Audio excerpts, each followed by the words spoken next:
Hindi na lang sa mga nabubuhay, problema ang populasyon. Pati kasi sa ilang sementeryo, siksika na. Sa isang sementeryo nga sa Pangasinan, nagmistulang pinagdikit-dikit na tiles ang mga lapida. May report si Sandra Aguinaldo.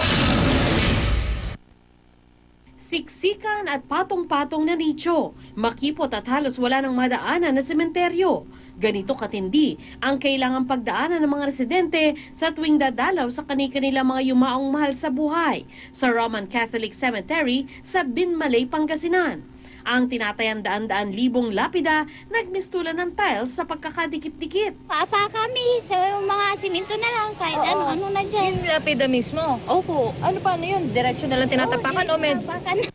At kung magkataong isang buong pamilya pa ang bibisita, tiyak na wala na raw espasyo para makagalaw. Katabi yung mga tao na nagtitirik ng kandila. Sa Cebu City, kakulangan naman ng mga bus sa Cebu South Bus Terminal ang pinoproblema ngayon. Ayon sa pamunuan ng terminal, 16,000 pasahero ang inaasahan nilang dadagsa sa terminal para umuwi sa undas. Pagtitiyak ng mga bus operator, sisikapin nilang makakuha ng special permit para wala maging aberya sa mga pasahero.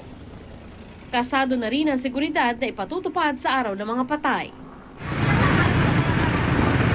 Habang papalapit ang araw ng undas, nagsisimula ng dumoble ang presyo ng mga bulaklak sa Cotabato City. Gaya na lang ng chrysanthemum na mula 100 pesos ay naging 200 pesos na. Inaasahan na rin ang pagtaas ng presyo ng bulaklak sa Coronadal City sa mga susunod na araw. Ang mga flower supplier naman sa Benguet, naghahanda na rin sa posibleng pagtaas ng demand sa bulaklak para sa undas. Karaniwan sa mga mabiling bulaklak ang Malaysian mums at aster. Sandra Aguinaldo, GMA News.